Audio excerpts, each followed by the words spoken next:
Live TV Finance continue, on s'intéresse maintenant aux Market Movers en compagnie de Dorian Abadi, formateur en analyse technique. Bonjour Dorian.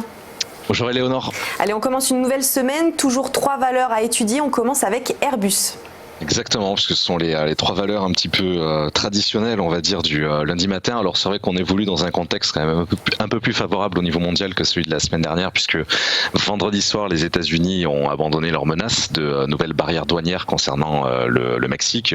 Donc c'est le résultat d'un accord entre les deux pays sur le commerce et l'immigration. Et alors en parallèle, c'est vrai que les mauvais chiffres de l'emploi, toujours côté américain, qui ont été publiés vendredi, ont relancé à nouveau les espoirs de baisse concernant les taux de la Fed, les taux de la Réserve fédérale. Donc c'est vrai que ça a soutenu un petit peu dans les derniers échanges les principaux indices, notamment le CAC 40. Ça semble être un petit peu la même chose ce matin, alors que la balance commerciale chinoise n'a pas été trop mauvaise.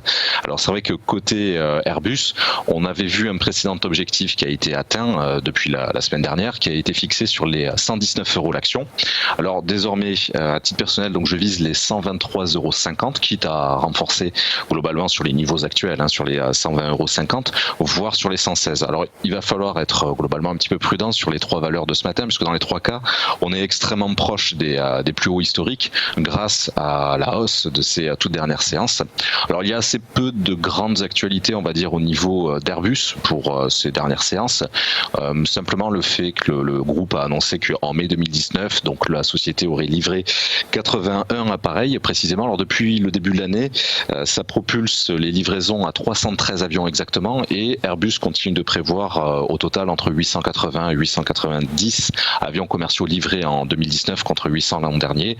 Voilà. Et puis c'est vrai que plus symboliquement, on a le salon du Bourget qui approche pour les 17 au 23 juin prochain. Voilà. Donc en synthèse, c'est essentiellement sur ces niveaux assez élevés, les 123,50 qui m'intéressent désormais, après l'objectif des 119 désormais atteint.